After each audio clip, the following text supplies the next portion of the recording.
In the picturesque town of Cedar Falls, Iowa, a former beauty queen turned struggling art teacher was about to face the ultimate betrayal. What started as a hopeful homecoming took a shocking turn when they came face to face with a father's devastating accusation. Cassidy Rose Harper wasn't your typical small-town failure. For 26 years, she had spent her life building a reputation as Cedar Falls' golden girl, known for her unwavering integrity and fierce determination to protect those she loved. When she encountered her father's explosive rage over missing $60,000, she had no idea she was walking into a carefully orchestrated trap. Cassidy chose investigation over exile that would lead to exposing a sophisticated criminal enterprise targeting the community's most vulnerable residents. What began as a personal family crisis would become a fight for justice that revealed the hidden darkness beneath small-town trust. The tight-knit farming community would never be the same after one woman's refusal to accept blame for crimes she didn't commit uncovered a web of financial predators who had been systematically destroying elderly lives for years. When family turns against you and an entire town brands you a thief, sometimes the only way to prove your innocence is to catch the real criminals, even if it means risking everything you have left. Before we jump back in, tell us where you're tuning in from, and if this story touches you, make sure you're subscribed, because tomorrow, I've saved something extra special for you. The Victorian house on Elm Street stood exactly as Cassidy Rose Harper remembered it. 3 stories of weathered white clapboard with forest green shutters, the wraparound porch sagging slightly on the north side where the Iowa winters had taken their toll. She sat in her dented Honda Civic for a long moment, engine ticking as it cooled, studying the house that had sheltered 3 generations of Harpers. The late afternoon sun cast long shadows across the front yard, where her mother's rose bushes had grown wild in the 5 years since cancer had claimed her. Frank Harper appeared on the porch before Cassidy could gather the courage to approach the front door. At 58, he still carried himself with the rigid posture of a man who'd built his reputation on reliability and careful choices. His graying hair was precisely parted, his white shirt pressed despite the October heat, and his expression held the careful neutrality he wore like armor in his position as Cedar Falls First National Bank's senior manager. "Cassidy," he said, stepping down from the porch with measured steps. "I wasn't sure when you'd arrive." She climbed out of the car, smoothing her wrinkled sundress and wishing she'd stopped somewhere to freshen up during the 6-hour drive from Chicago. Traffic was lighter than I expected. They stood 10 feet apart on the cracked sidewalk, father and daughter studying each other like diplomats from warring nations. The space between them felt charged with 5 years of stilted phone calls, missed holidays, and conversations that skated around the edges of real emotion. "Your old room is ready," Frank said finally. "Agnes brought over some groceries yesterday. Thought you might need a few things to get settled." Agnes Murphy, their next-door neighbor who'd known every Harper family secret since before Cassidy was born. The woman who'd probably already spread news of Cassidy's return through Cedar Falls' intricate gossip network faster than a brush fire in August corn. That was thoughtful of her, Cassidy managed, though she could already imagine the weight of curious stares that would follow her through town. The former Miss Cedar Falls runner-up returned home with her tail between her legs after failing to make it in the big city. Frank reached for one of her suitcases, his movements stiff. "The bank's keeping me busy, but we'll figure out arrangements for meals and such." Arrangements, as if she were a business problem requiring careful management rather than his. Daughter seeking temporary refuge after her teaching position was eliminated in Chicago's latest round of budget cuts. The house smelled like lemon oil, and the faint mustiness of a place kept too clean and too quiet. Cassidy's childhood bedroom had been preserved like a shrine. Her high school trophies still lined the dresser. Homecoming photos smiled from every surface, and her old art supplies sat untouched in their wooden box on the desk. It felt like stepping into a museum exhibit. The life of a small-town golden girl, circa 2015. "I kept everything the way you left it," Frank said from the doorway, his voice carrying an odd note of defensiveness. Cassidy picked up a photo from her dresser, herself at 17, radiant in her homecoming crown, flanked by her parents. Her mother's face glowed with pride, her father's arm wrapped protectively around both his girls. They'd looked so happy then, so certain that life would unfold exactly as planned. "Thank you," she whispered. though she wasn't sure if preservation was kindness or a kind of imprisonment. The first week passed in careful choreography. Frank left for the bank at 7:30 sharp each morning, returning at 5:45, with the punctuality of a Swiss watch. They ate dinner together, simple meals that Agnes had suggested, conversation limited to safe topics like the weather and local news. Cassidy spent her days unpacking, taking long walks through Cedar Falls' tree-lined streets, and trying to figure out what came next for a failed art teacher with a fine arts degree and $47 in her checking account. Sunday evening found Frank in his home office, a converted bedroom where he conducted his monthly financial review with the same methodical precision he brought to everything else. Cassidy was in the kitchen, sketching in a notebook while wondering if she could stretch her meager savings long enough to find another teaching job, when she heard the sharp intake of breath from down the hall. "What the hell?" Frank's voice carried a tone she'd never heard before, raw shock mixed with something approaching panic. She found him hunched over his computer screen, his face pale in the monitor's glow. "Dad? What's wrong?" He turned to her, his eyes wide with disbelief. $60,000. It's gone." The words hit her like cold water. "Gone? What do you mean gone?" "From my savings account. Transferred out 3 weeks ago." His fingers trembled as he scrolled through transaction records. "I don't understand. I didn't authorize this. I would never—" Cassidy moved closer, studying the screen over his shoulder. The transaction was there in stark black and white, $60,000 transferred to an account she didn't recognize. "There has to be some mistake," she said. "Banks don't just lose money. Call customer service. File a dispute." "A mistake?" Frank's voice cracked like a whip. "Cassidy, this is my life savings. 30 years of careful planning, and it's just gone." She watched him cycle through denial, confusion, and then, with a speed that took her breath away, suspicion. His eyes found hers, and she saw the exact moment when doubt poisoned the tentative trust they'd been rebuilding. "You've been here a week," he said slowly. "You had access to my office, my computer." "Dad, no. You can't possibly think that You're broke. You admitted you have no job prospects, no savings." His voice grew stronger with each accusation, fueled by a logic that felt inevitable even as it shattered her heart. "You know my passwords. You've seen me enter them 1,000 times. I would never steal from you. I would never steal from anyone." But even as she said it, Cassidy could see how it looked. The prodigal daughter returning home just in time for a massive theft from her father's accounts. Frank stood abruptly, his chair rolling backward to hit the wall. "Get out!" "What?" "Get out of my house. Pack your things and leave. Now." The conversation had taken a surreal turn, spinning beyond anything Cassidy could have imagined. "Dad, please. Let's call the bank tomorrow. Let's figure out what really happened. I know what happened." His voice carried the finality of a judge pronouncing sentence. "My daughter stole $60,000 from me. The daughter I trusted, who I welcomed back into my home when she had nowhere else to go." Cassidy felt tears threatening, but refused to let them fall. "Not here, not in front of him. If you believe I'm capable of theft, then you never knew me at all." She turned and walked toward the stairs, her legs feeling disconnected from her body. Behind her, Frank's voice rose to a shout. "Steal from someone else now. We're done." The words followed her up the stairs, echoing through the house that had once been her sanctuary. She threw her belongings into suitcases with shaking hands, her mind reeling from the speed of her father's accusation. 30 minutes later, she was carrying her life down the front stairs for the second time in a week.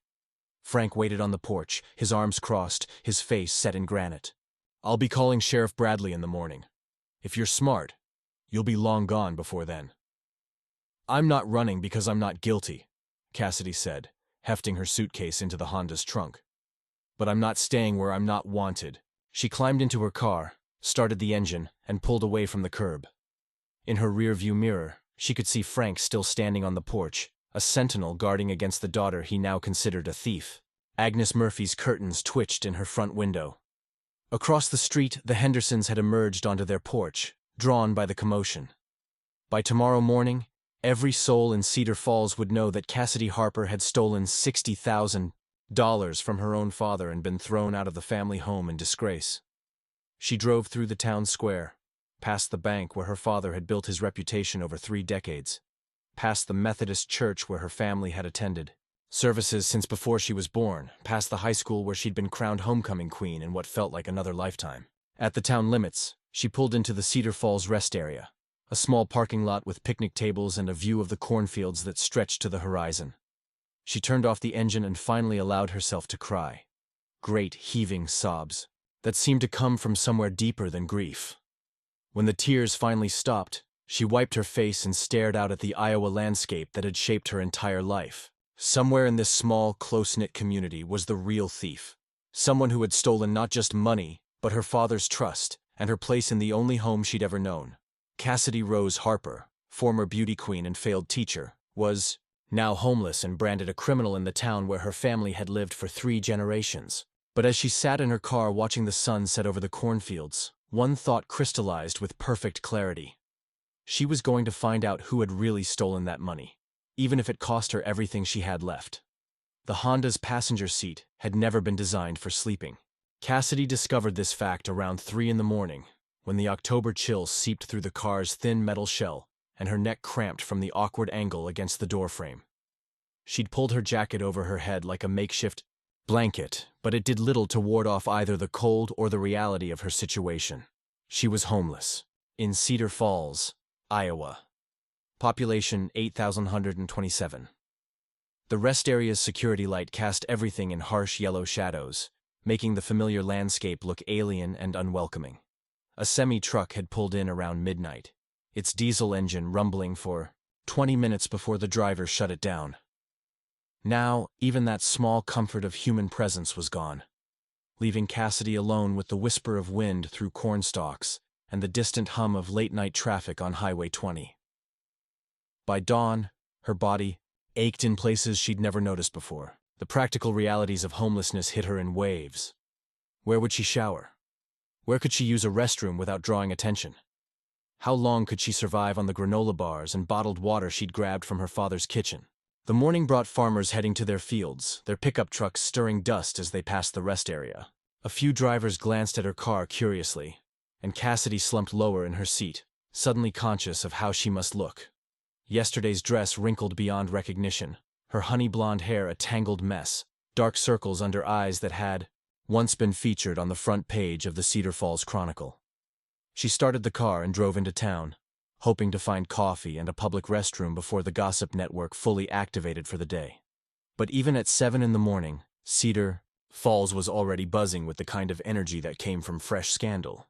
At the Casey's General Store, the clerk, a girl Cassidy recognized from high school but couldn't name, stared openly as she approached the counter with a cup of coffee and a package of donuts.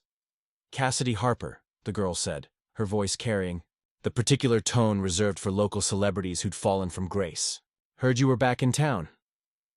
"Just temporarily," Cassidy replied, keeping her voice level despite the girl's obvious smirk. "Yeah, I heard about that too. About why you're back, I mean." The implication hung in the air like smoke.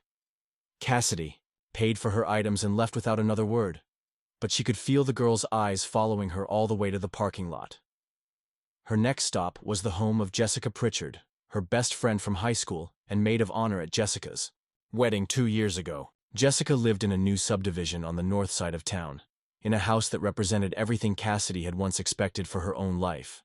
Marriage to a local boy with good prospects, a mortgage they could afford, kids and PTA meetings, and the comfortable predictability of small-town success. Jessica answered the door in yoga pants and a University of Iowa sweatshirt, her auburn hair pulled back in a messy bun that somehow looked effortlessly perfect. Her face cycled through surprise, guilt, and something that might have been fear when she saw Cassidy standing on her doorstep. "Cass, I heard you were back. I was going to call, but things have been so crazy with the kids and I need a place to stay," Cassidy said, cutting through the awkward pleasantries. "Just for a few days, until I can figure something out." Jessica's eyes darted past Cassidy, to the Honda parked in her driveway taking in the suitcases visible through the rear window. Oh, Cass, that's really complicated right now. with Mike's job situation and the kids. The excuse trailed off, but Cassidy could read the truth in her former best friend's expression. Jessica had heard the rumors. Maybe she believed them, or maybe she just couldn't risk being associated with someone accused of theft. Either way, the door was closing before it had fully opened. "I understand," Cassidy said, though she didn't. Not really. "I should have called first." She tried 2 more friends before noon, with similar results. The pattern was always the same. Initial shock, forced pleasantries, then careful excuses about why hosting Cassidy would be impossible right now. By the 3rd rejection, she'd stopped taking it personally and started seeing it as anthropological research. How quickly does a small town turn against one of its own? The answer, apparently, was less than 24 hours. Desperation drove her to the Cedar Falls Public Library, where she could use the restroom and the free Wi-Fi to search for jobs and temporary housing. The librarian, Mrs. Chen, had been her 4th-grade teacher and greeted her with the kind of professional courtesy that suggested she'd heard the rumors, but was too polite to acknowledge them directly. Cassidy spent 3 hours applying for teaching positions in surrounding counties, though she knew most districts had already filled their positions for the school year. Her savings account balance, $47.23, stared back at her from her phone screen like an accusation. She was closing her laptop when she overheard a conversation at the next table. 2 elderly women were discussing their book club selection, but their voices carried the kind of animated concern that suggested more urgent topics. "Just doesn't make sense," one of them was saying. "I've banked there for 40 years since Frank's father was running things. Never had so much as a penny go missing." "Dorothy's the 3rd one this month," the other woman replied. "First." It was Earl Peterson, then the Kowalski widow, now Dorothy, all of them having trouble with their accounts. Cassidy's attention sharpened. She recognized the names. Earl Peterson had owned the hardware store until his retirement, and the Kowalski family had farmed outside town for generations. If they were having banking problems too. "Dorothy's just not the type to get confused about money matters," the first woman continued. "Sharp as a tack, that one. If she says there are withdrawals she didn't authorize, I believe her." Dorothy. Cassidy searched her memory and came up with Dorothy Schneider, a sweet woman who'd worked as the elementary school secretary for 30 years before retiring. She'd known every child in town, had been the one to call parents when kids got sick, or forgot their lunch money. The women gathered their books and left, but their conversation had planted a seed that Cassidy couldn't ignore. If other people were having problems with their bank accounts, the same bank where her father worked, the same bank where $60,000 had mysteriously disappeared, then maybe her situation wasn't as isolated as it appeared. She needed a job, and she needed it immediately. The library's bulletin board offered a few possibilities. Part-time work at the grocery store, seasonal help at the pumpkin patch outside town, and a position at Marge's Diner on Highway 20. Marge's Diner sat on the edge of Cedar Falls like a relic from another era, its neon sign promising good food 24/7 to travelers heading west toward Des Moines. Cassidy had driven past it thousands of times but had never been inside. It wasn't the kind of place where bank managers' daughters typically worked. The interior was exactly what she'd expected. Red vinyl booths, a long counter with chrome stools, and the lingering aroma of coffee and grease that seemed to have seeped into the walls over decades of service. A handful of customers occupied the booths: truck drivers, farmers, and working-class locals who started their days before dawn. Marge herself turned out to be a woman in her 60s with steel-gray hair and the kind of no-nonsense demeanor that came from 30 years of managing truckers and demanding customers. She looked Cassidy up and down with frank assessment. "You're Frank Harper's girl," she said. It wasn't a question. "Yes, ma'am." "Heard you were back in town." "Also heard." "Why?"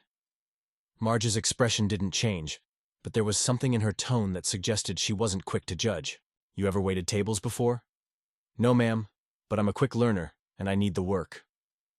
Marge studied her for another long moment. "I don't care what people are saying about you, but I care about showing up on time and treating my customers right. Can you do that?" "Yes, ma'am." "Good.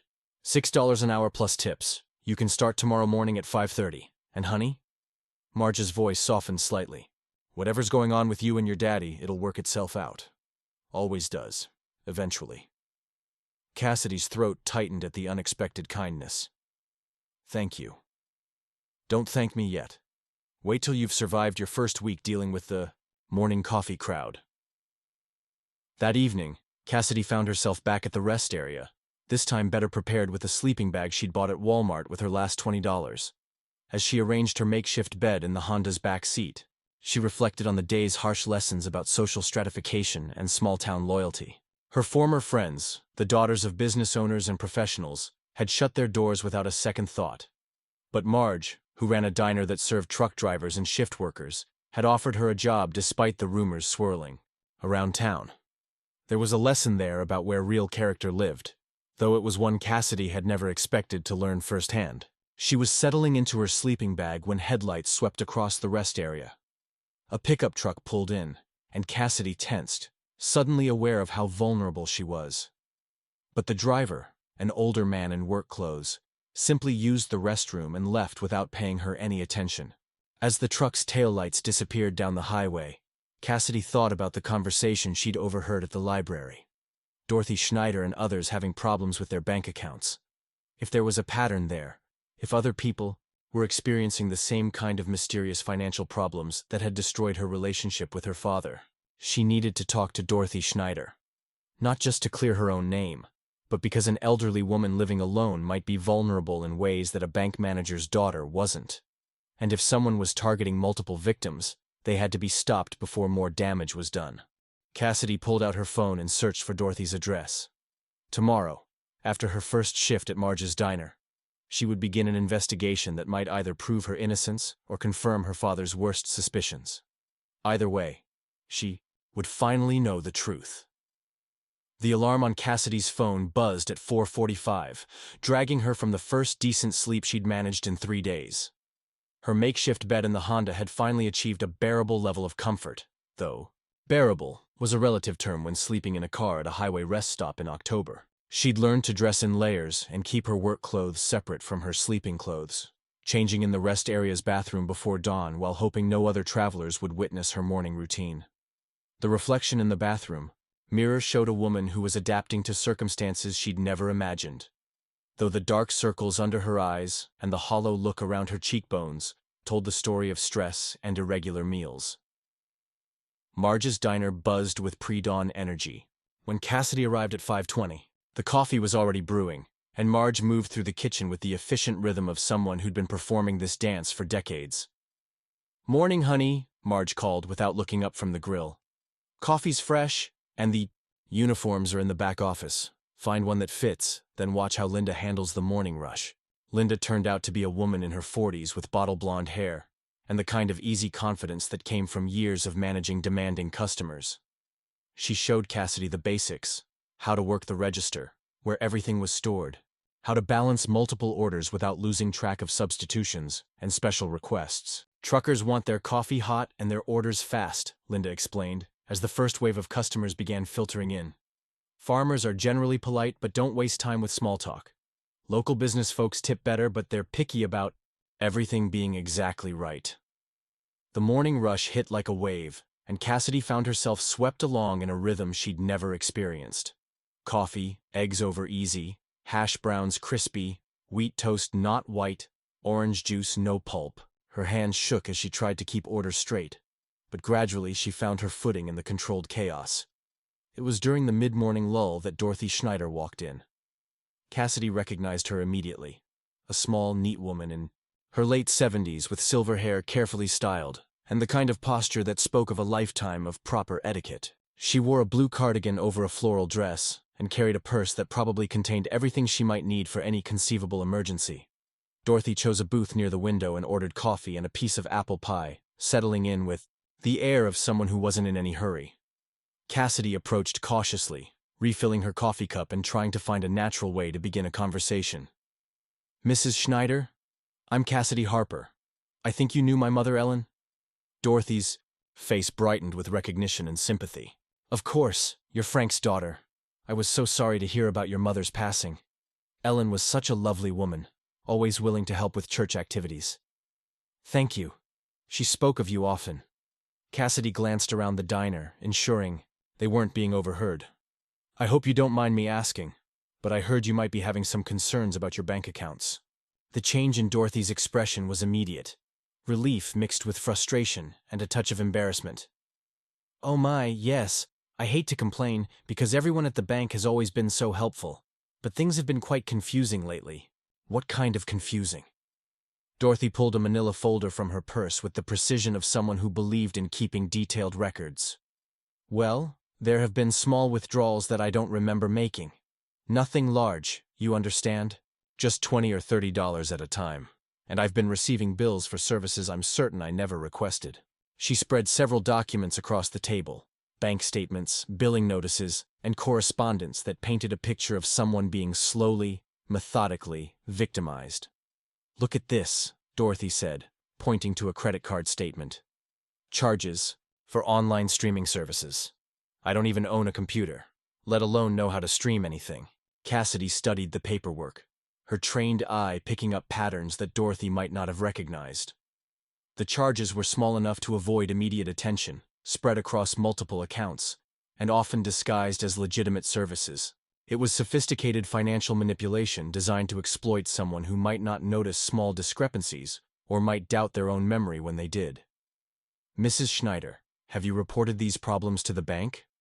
Oh yes, several times. That nice young man, Mr. Mitchell, has been very helpful. He says these things happen sometimes with elderly customers, that we can be forgetful about authorizing certain transactions. Dorothy's voice carried a note of uncertainty. But I've kept detailed records my entire life. I don't think I'm becoming forgetful. Preparing and narrating this story took us a lot of time, so if you are enjoying it, subscribe to our channel. It means a lot to us. Now back to the story. Brandon Mitchell. Cassidy filed the name away for future reference. I don't think you're forgetful either. In fact, I think someone might be taking advantage of you. Dorothy's eyes widened. Taking advantage? But who would do such a thing? I don't know yet, but I'd like to help you find out. Would you be willing to let me look at all your financial documents? I might be able to spot patterns that aren't obvious at first glance. Dorothy hesitated, clearly torn between her natural trust and a growing awareness that something wasn't right. I suppose it couldn't hurt. Though I wouldn't want to cause trouble for anyone at the bank. They've always been so good to me. We're not trying to cause trouble for innocent people, Cassidy assured her. But if someone is stealing from you, they need to be stopped before they hurt you or anyone else. They arranged to meet at Dorothy's farmhouse that afternoon, after Cassidy finished her shift. The rest of the morning passed in a blur of coffee refills and lunch orders. But Cassidy's mind kept returning to Dorothy's folder of suspicious transactions. During her break, she walked across the street to the sheriff's office, a small brick building that housed Cedar Falls law enforcement operations. Sheriff Tom Bradley had been a year ahead of her father in high school, and she'd known him peripherally her entire life as the kind of steady, reliable man that small towns depended on to keep the peace. Bradley looked up from his paperwork. When she entered, his expression cycling through recognition, sympathy, and what might have been wariness. Cassidy, I heard you were back in town. Sheriff Bradley, I need to talk to you about my father's missing money. His expression hardened slightly. I've already spoken with your father about that situation. We're conducting a thorough investigation. What kind of evidence do you have against me? Bradley leaned back in his chair, studying her with the careful attention of someone trying to read between the lines. I can't discuss an ongoing investigation, but I will say that the evidence is compelling. What evidence? Computer. Records showing the transfer was initiated from your father's home office computer using his personal passwords. The timing coincides with your return to Cedar Falls. And frankly, Cassidy, you had both opportunity and motive. The words hit her like physical blows. Someone had used her father's computer and passwords to steal the money, making it look like she was the only possible culprit. It was elegant and cruel, exploiting both her presence in the house and her father's natural suspicion. Sheriff, I think my father's case might be connected to other financial crimes targeting elderly residents. I've been talking to Dorothy Schneider, and she's experiencing similar problems with unauthorized transactions. Bradley's expression didn't change. Dorothy Schneider is 78 years old and lives alone.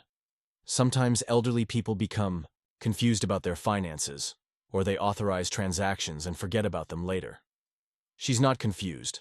She has detailed records, and the pattern suggests systematic financial exploitation. Cassidy, I understand you're looking for alternative explanations for what happened to your father's money, but inventing conspiracy theories isn't going to help your situation. The dismissal stung, particularly because it came wrapped in the kind of patronizing concern that suggested Bradley had already made up his mind about her guilt. Will you at least look at Dorothy's documentation?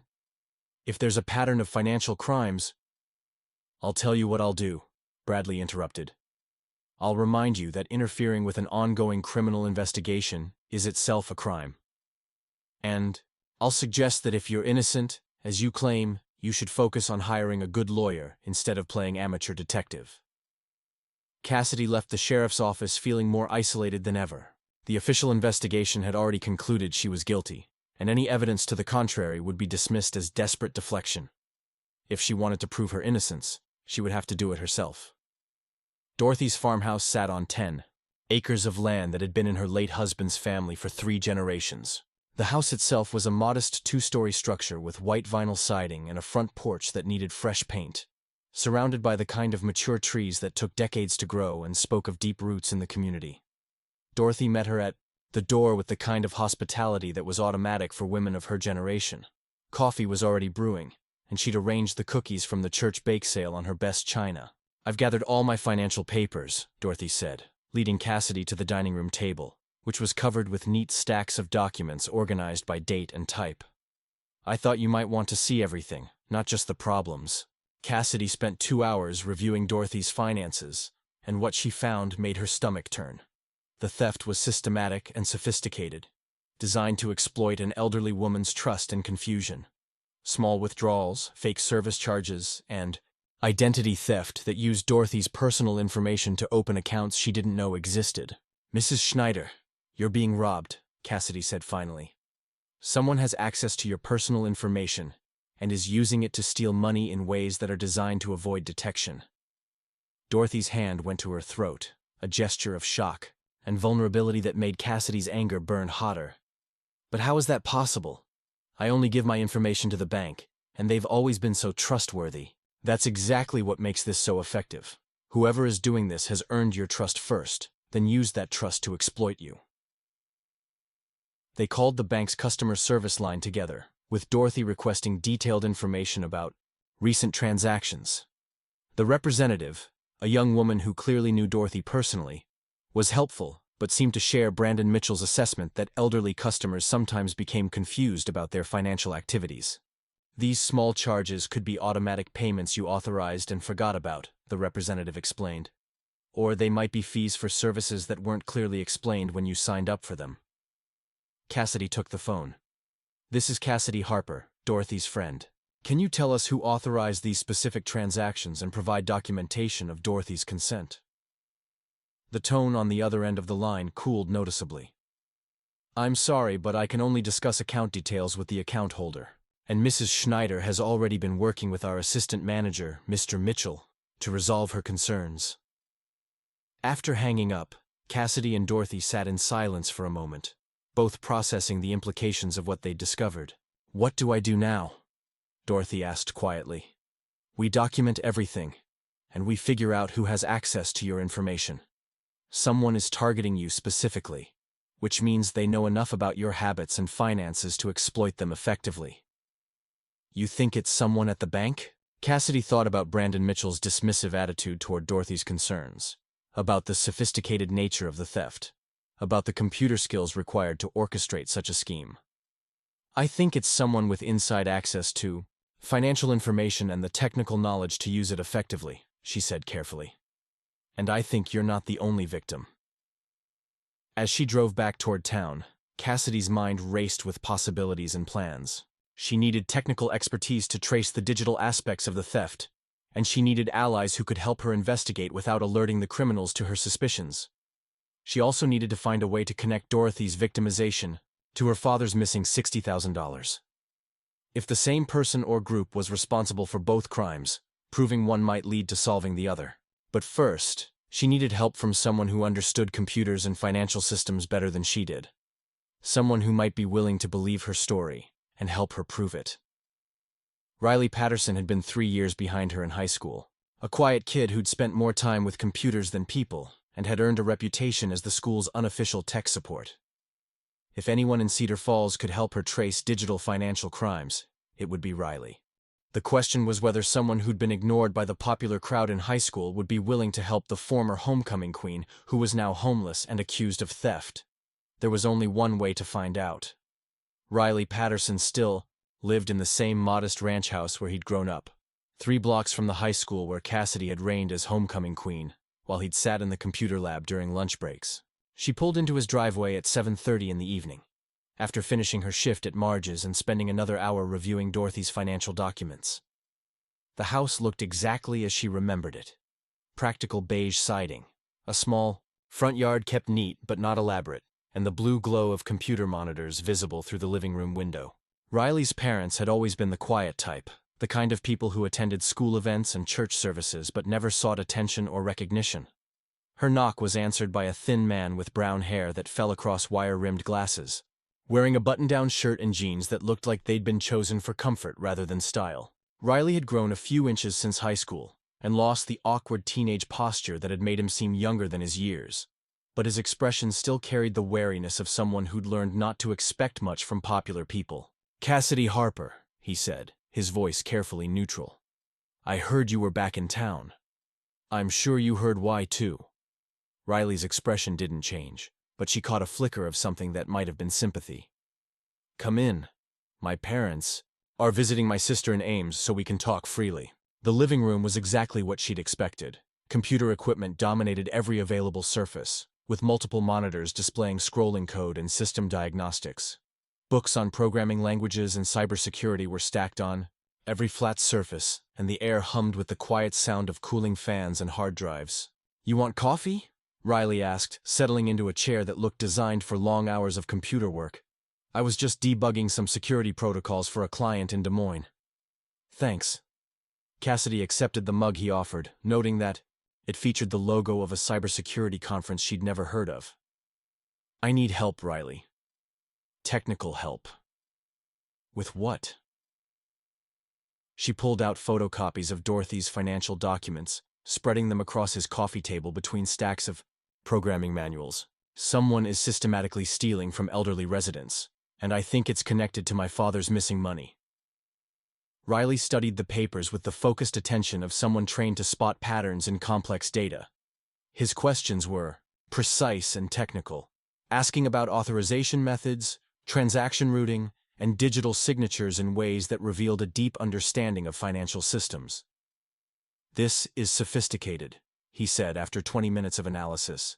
"Whoever is doing this has access to personal information, understands banking protocols, and knows how to manipulate electronic transfers without triggering automatic fraud detection." Could someone do this from outside the bank? Possible, but unlikely. The level of access required suggests someone with legitimate credentials and inside knowledge of the bank's systems. Riley looked up from the documents, his expression serious. "Cassidy, if you're right about this being connected to your father's case, you're talking about someone who's comfortable framing innocent people to cover their tracks. Someone like Brandon Mitchell?" Riley's eyebrows rose slightly. "The assistant manager at your father's bank. What makes you suspect him?"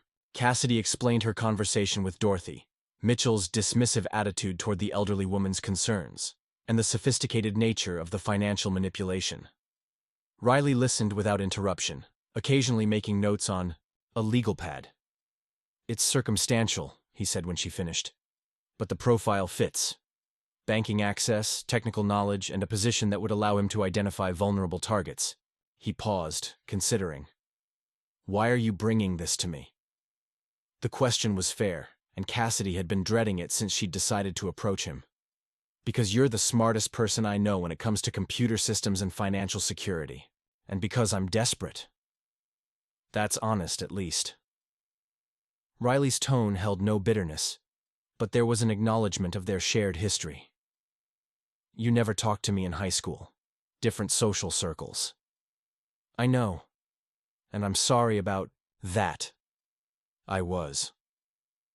She searched for words that wouldn't sound like excuses.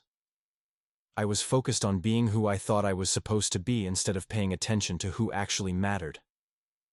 Riley was quiet for a moment, studying her with the same analytical attention he'd given to Dorothy's financial records. What makes you think you didn't steal your father's money? The blunt question caught her off guard, though she realized she should have expected it. Because I know I didn't. But more than that. Because the method used to steal it is too sophisticated for someone without technical expertise. You could have had help. From who? I've been in Chicago for 8 years, working as a teacher. I don't know anyone with the skills to pull off this kind of financial manipulation. Riley nodded slowly, apparently satisfied with her logic if not completely convinced of her innocence. If I help you investigate this, what exactly are you proposing? I want to trace the digital footprints of these financial crimes. Find out how they're being executed, who has the access and knowledge to pull them off, and whether there are other victims we don't know about. That could involve accessing bank systems and private financial records. Legally questionable territory. I'm not asking you to break any laws, but if there are public records, social media connections, or patterns in the data that could point us toward the real criminals. Riley was already turning toward one of his computers, his fingers moving across the keyboard with practiced efficiency. Let me run some preliminary searches based on the information you've provided. Social media analysis, public records, cross-referencing, pattern recognition in the financial data. For the next 2 hours, Cassidy watched Riley work with the kind of focused intensity she remembered from their high school computer lab. He moved between multiple screens, running searches that pulled data from sources she didn't know existed, building a digital profile of the crimes that was far more comprehensive than anything she could have managed alone. Look at this, Riley said, pointing to a spreadsheet that showed transaction patterns across multiple accounts. If I cross-reference the timing of these withdrawals with bank employee schedules, there's a correlation with Brandon Mitchell's work shifts. Meaning the suspicious transactions consistently occur on days when Mitchell is working, and they tend to happen during hours when he would have system access. Riley pulled up another screen showing employee login records. And look at this. His system access logs show unusual activity during off-peak hours, times when he's supposedly not working, but his credentials are being used. Cassidy felt a surge of vindication mixed with anger. He's using his bank access to steal from customers, then covering it up by dismissing their concerns as confusion or forgetfulness. It looks that way. But we need more evidence before we can prove anything.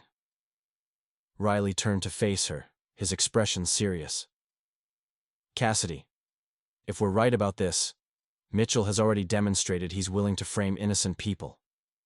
Investigating him could be dangerous.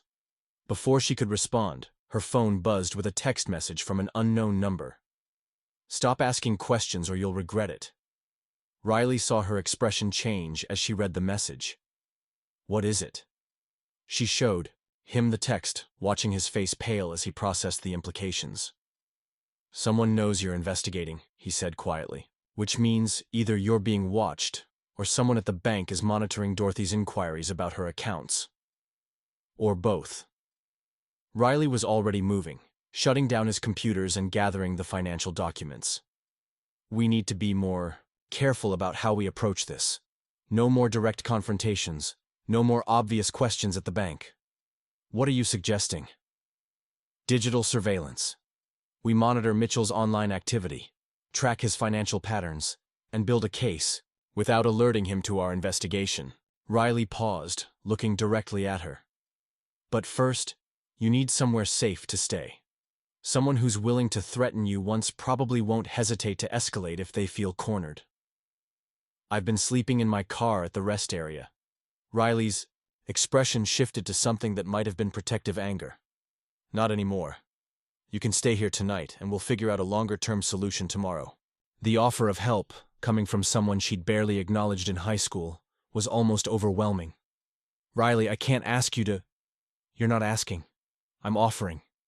His voice carried a quiet determination that reminded her why she'd sought him out in the first place. And Cassidy? We're going to prove you're innocent and catch whoever is really responsible for these crimes. As she settled into Riley's guest room that night, the first real bed she'd slept in since leaving her father's house, Cassidy reflected on the day's revelations. She'd found evidence of a systematic criminal operation, gained a valuable ally, and received her first direct threat from the people responsible. Tomorrow, she would begin the dangerous work of building a case against criminals who had already demonstrated their willingness to destroy innocent lives to protect their operation. But tonight, for the first time in a week, she felt something that might have been hope. The investigation was just beginning, but she was no longer facing it alone. The First National Bank of Cedar Falls occupied a prime corner location on Main Street, its red brick facade and white columns designed to project stability and trustworthiness. Cassidy had walked past this building countless times throughout her childhood, never imagining she would one day approach it as an outsider, seeking to expose corruption within its walls. She'd spent the morning at Marge's diner, serving coffee and listening to conversations, but her mind had been focused on the meeting she'd arranged with bank management. Riley had coached her on what questions to ask and what evidence to present, but they both knew this was a risky strategy that could alert the criminals to the scope of their investigation. The bank's interior maintained the same aura of conservative respectability as its exterior. Polished marble floors, dark wood furnishings, and framed photographs of Cedar Falls' agricultural heritage. Customers moved through the space with the quiet efficiency of people conducting routine business, trusting that their financial security was being protected by the institution their families had relied on for generations. Brandon Mitchell emerged from an office marked assistant manager with the kind of confident smile that suggested he viewed every interaction as an opportunity to demonstrate his competence and charm. He was exactly what central casting would order for a small-town banker, tall, clean-shaven, with brown hair styled in a way that looked professional but approachable. His handshake was firm, his eye contact direct, and his voice carried the warm authority of someone accustomed to being trusted. "Ms. Harper, thank you for coming in. I understand you have some concerns about account security that you'd like to discuss." He led her to a small conference room adjacent to the main banking floor, closing the door with a gesture that suggested confidentiality and discretion. Cassidy noted that the room had windows facing the main floor, ensuring that their conversation could be observed, even if it couldn't be overheard. "I appreciate you taking the time to meet with me," Cassidy began, settling into a chair across from Mitchell's carefully organized desk. "I've been talking with some elderly customers who are experiencing problems with unauthorized transactions, and I'm concerned there might be a pattern that suggests systematic fraud." Mitchell's expression shifted to one of professional concern, mixed with gentle skepticism. "I see. And which customers specifically are you referring to?" "Dorothy Schneider, for one. She's documented multiple unauthorized withdrawals and charges for services she never requested." "Ah, yes, Mrs. Schneider." Mitchell pulled a file from his desk drawer with practiced efficiency. "She's been working with me to resolve some confusion about her accounts. As I've explained to her, elderly customers sometimes authorize transactions and then forget about them, or they may not fully understand the terms of services they've signed up for." The dismissive tone was subtle but unmistakable, wrapped in language that sounded caring while actually discrediting the victim. Cassidy felt her anger rise but kept her voice level. "Mrs. Schneider has kept detailed financial records her entire life. These aren't cases of confusion or forgetfulness. Someone is stealing from her." Mitchell leaned back in his chair, his expression shifting to one of patient tolerance. "Ms. Harper, I understand your concern for Mrs. Schneider, but I have to ask, what exactly is your relationship to these accounts? Are you a family member? Do you have power of attorney? I'm a concerned citizen who..." Because bank privacy regulations are quite strict about who can access customer information or make inquiries about specific accounts. Mitchell's voice maintained its professional warmth, but there was steel underneath. "I'm sure you understand that we have to protect our customers' confidential information." Cassidy recognized the deflection for what it was, a way to shut down her questions without addressing the substance of her concerns. "I'm not asking for confidential information. I'm reporting what appears to be systematic financial fraud, targeting vulnerable elderly customers. And we take all such reports seriously. In fact, Mrs. Schneider's concerns have been thoroughly investigated, and we've found reasonable explanations for all the transactions in question." Mitchell's fingers drummed lightly on his desk, a subtle sign of impatience. "Now, if there's nothing else I can help you with, what about Earl Peterson? And the Kowalski widow. Are you going to tell me they're confused too? The change in Mitchell's expression was almost imperceptible. A slight tightening around his eyes. A pause that lasted a fraction of a second too long. But Cassidy caught it, and she knew that Riley's research had hit home. I'm not sure what you're referring to, Mitchell said carefully. If specific customers have concerns about their accounts, they're welcome to speak with me directly. They have spoken with you directly. And like Mrs. Schneider, they've been told they're mistaken about unauthorized transactions. Mitchell stood up, signaling that the meeting was over. Ms. Harper, I'm going to be direct with you. Given your current situation, with your father's missing funds, I think it would be inappropriate for you to involve yourself and other customers' financial matters. It creates the appearance of someone with their own legal troubles, trying to deflect attention by making unfounded accusations. The words hit like a slap.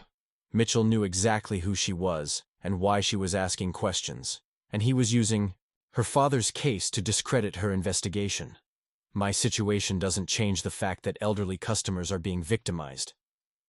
What it changes is your credibility. Mitchell moved toward the door, his body language making it clear that he expected her to follow. And frankly, continuing to make these accusations could be considered harassment of both our customers and our staff. Cassidy stood slowly, recognizing that she'd gotten as much information as she was going to get from this encounter. But as she gathered her purse, she caught Mitchell watching her with an expression that was far less friendly than his professional facade suggested. Mr. Mitchell, one more question. How long have you been working at this bank? 3 years this December. I moved here from Des Moines to be part of a smaller, more community-focused institution.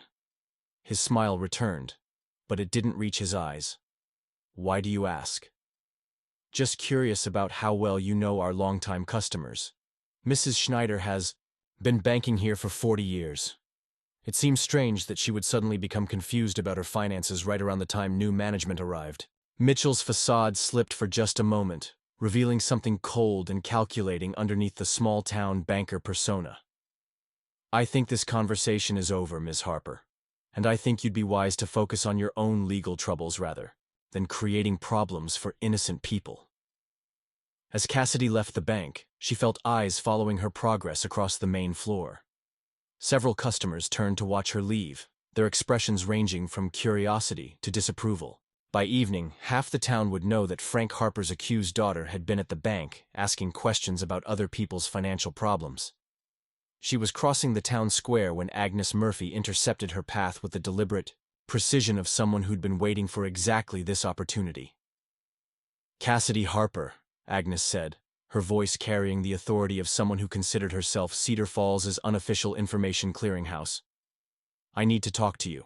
Agnes was exactly as Cassidy remembered her, a sturdy woman in her mid-60s with gray hair that defied humidity, and the sharp eyes of someone who missed nothing happening in her neighborhood. She wore a floral blouse and sensible shoes, and carried herself with the confidence of someone who knew where all the bodies were buried. Mrs. Murphy, how are you? I'm concerned, that's how I am. Concerned about what you're up to, asking questions at the bank about Dorothy Schneider and other folks. Cassidy felt her heart sink. If Agnes knew about her visit to the bank, the entire town would know by dinner time. I'm just trying to help. Help? Agnes's voice rose enough to attract attention from other people crossing the square. The way you helped yourself to your father's savings account? Mrs. Murphy, I didn't steal anything from my father. Agnes studied her with the assessing gaze of someone who'd watched Cassidy grow up and thought she knew her character. After a long moment, her expression softened slightly. You know what? I don't think you did either. The admission caught Cassidy completely off guard. You don't?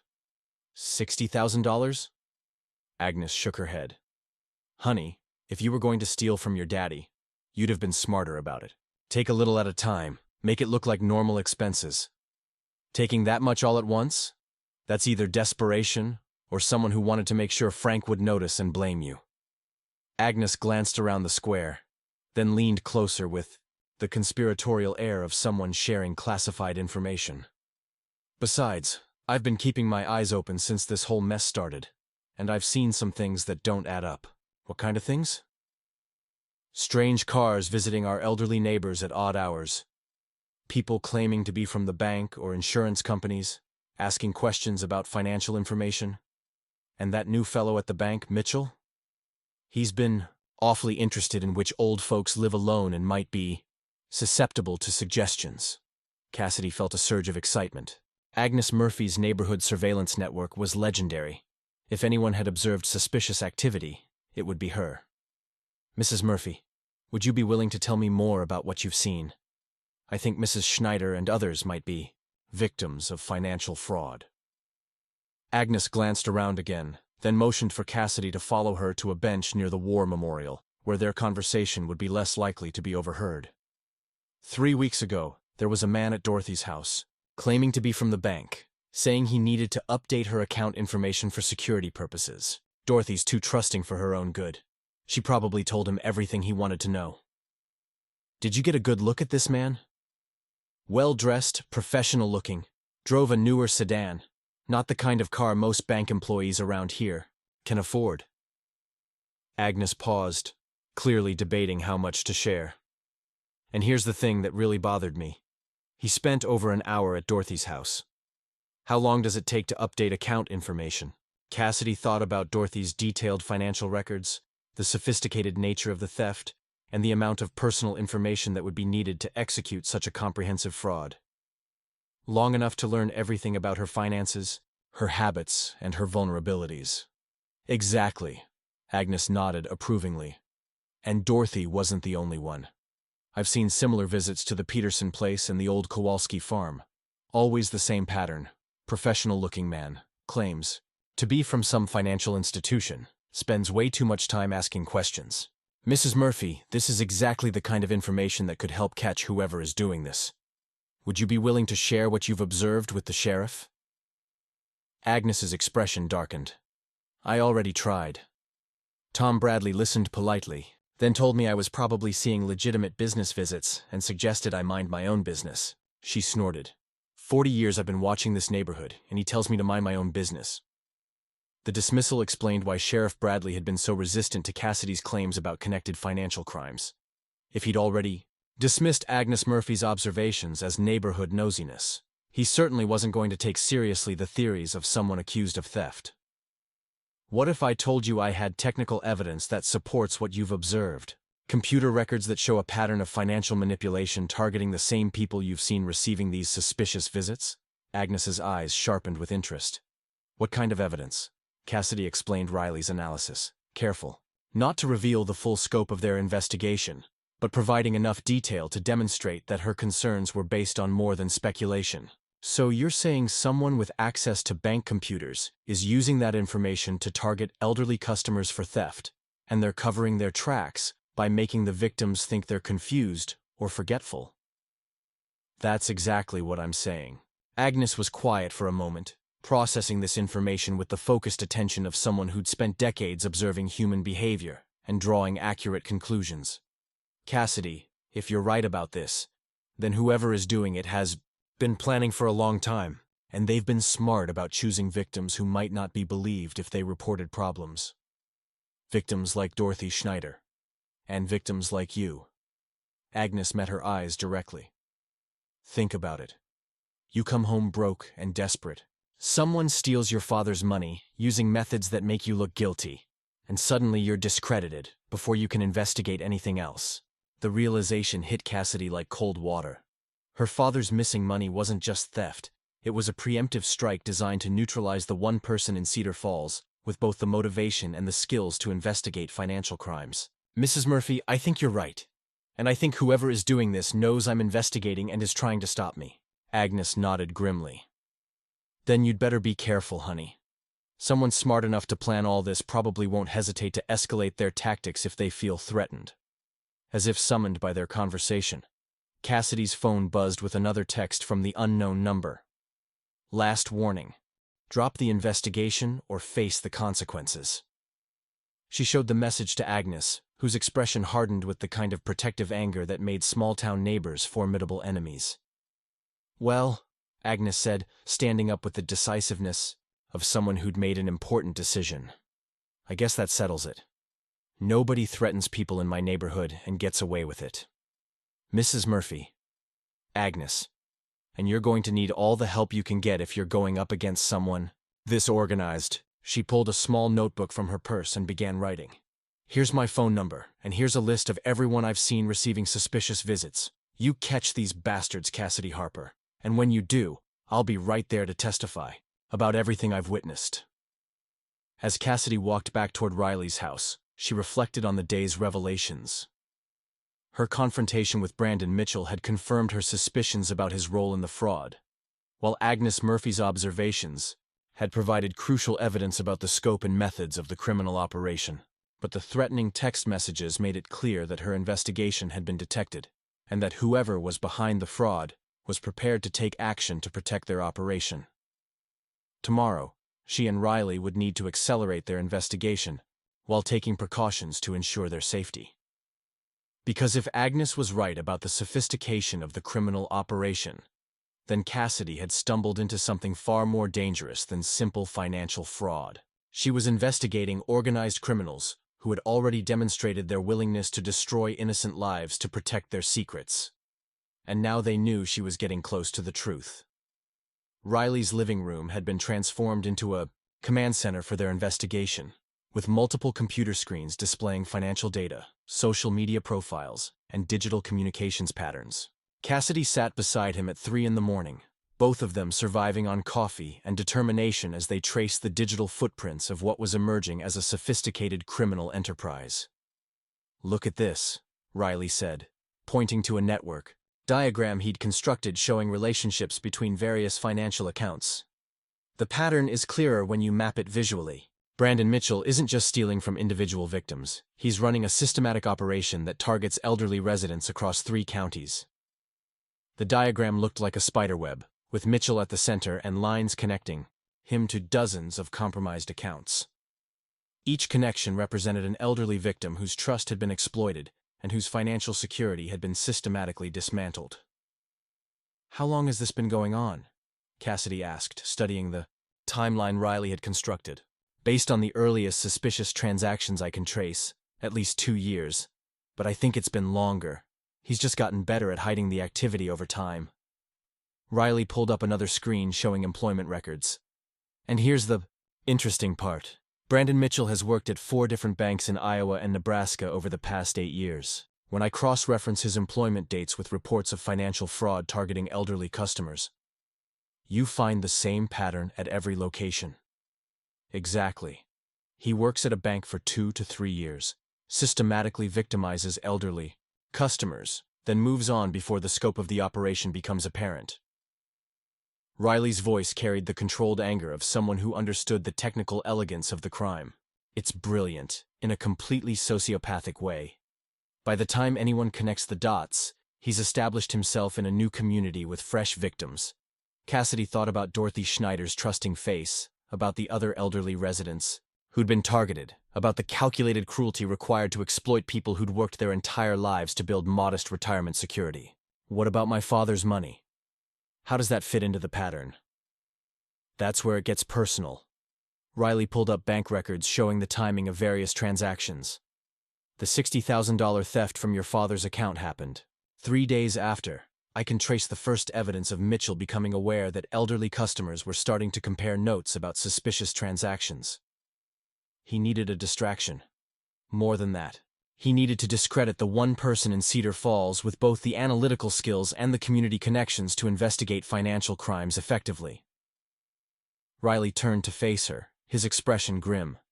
Cassidy, your father wasn't just robbed. He was strategically targeted to neutralize you as a threat to the operation.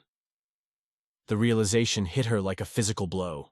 Her father's accusation, her homelessness, her complete social isolation, all of it had been engineered by someone who'd studied the community carefully enough to understand exactly how to turn her greatest strengths into weaknesses. But why target me specifically? I'd been living in Chicago for 8 years. How would Mitchell even know I existed? Riley was already pulling up social media profiles and public records. Because he researches everything about his target communities. Look at this. He's compiled detailed profiles of every significant family in Cedar Falls, including financial status, social connections, and potential threats to his operation. The screen showed a digital file labeled Harper Family Assessment that contained more information about Cassidy's background than she would have thought possible to gather from public sources. Her education, employment history, family relationships, and even her reasons for returning to Cedar Falls were documented with clinical precision. "He's been planning this for months," she whispered, studying the thoroughness of Mitchell's research. "Maybe since the day I lost my job in Chicago. And when Dorothy Schneider and others started asking questions, he triggered the plan to neutralize you."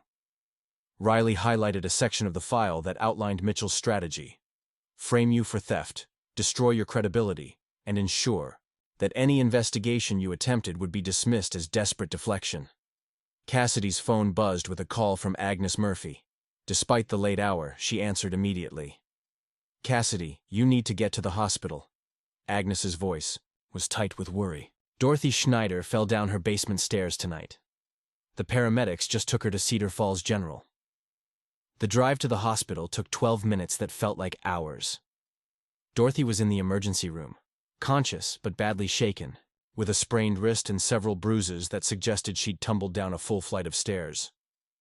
"I don't understand how it happened," Dorothy said weakly, accepting the cup of water a nurse offered. "I was going down to check the furnace, like I do every evening, and suddenly I was falling. The stairs were wet, but I don't know why." Agnes Murphy appeared at Cassidy's elbow with the purposeful stride of someone who'd been conducting her own investigation. "I was first on scene," Agnes said quietly. "Dorothy's basement stairs were soaked with something slippery. Looked like dish soap mixed with water. And her back door was unlocked, which Dorothy says she never leaves unlocked." "You think someone tried to hurt her?" "I think someone wanted to scare her, or worse." Agnes glanced toward Dorothy's bed, where the elderly woman was being examined by a doctor. "And I think it's connected to your investigation." Riley had remained in his car, monitoring police communications on a scanner he'd brought along. When Cassidy returned to the parking lot, his expression was grave. "Sheriff Bradley's treating this as an accidental fall. No investigation planned, no evidence collection. He's dismissed Agnes's observations about the soapy stairs as the product of an overactive imagination. Even though Dorothy's door was unlocked, he thinks she forgot to lock it and the soap came from a cleaning bucket she knocked over while falling." Riley shook his head in frustration. Either he's incredibly naive, or he doesn't want to see a pattern that would require him to acknowledge there's organized crime operating in his jurisdiction. As they drove back toward Riley's house, Cassidy's mind raced through the implications of Dorothy's accident. If Mitchell was willing to physically harm elderly victims to silence them, then her own investigation had entered far more dangerous territory than she'd anticipated. "Riley, I need to ask you something, and I need you to be honest with me." "Go ahead." "Are you willing to risk your safety to help me prove Mitchell is behind these crimes? Because after tonight, I think he's demonstrated that he won't hesitate to hurt people who threaten his operation." Riley was quiet for several blocks, clearly weighing the risks against his commitment to the investigation. When he finally spoke, his voice carried a determination that reminded Cassidy why she'd sought his help in the first place. "Cassidy, I've spent most of my life watching bad things happen to good people while everyone else looked the other way. Dorothy Schneider is a sweet old lady who trusted the wrong person and nearly got killed for asking questions about her own money." He pulled into his driveway and turned to face her. "If we don't stop Mitchell, he's going to keep victimizing people until someone dies. So yes, I'm willing to take the risk. Then we need to move fast, before he has time to cover his tracks or hurt anyone else." They spent the rest of the night compiling evidence, financial records, digital communications, surveillance footage from Agnes Murphy's observations, and technical analysis of the sophisticated methods used to execute the fraud. By dawn, they had assembled a comprehensive case that demonstrated both the scope of Mitchell's criminal enterprise and his direct responsibility for multiple federal crimes.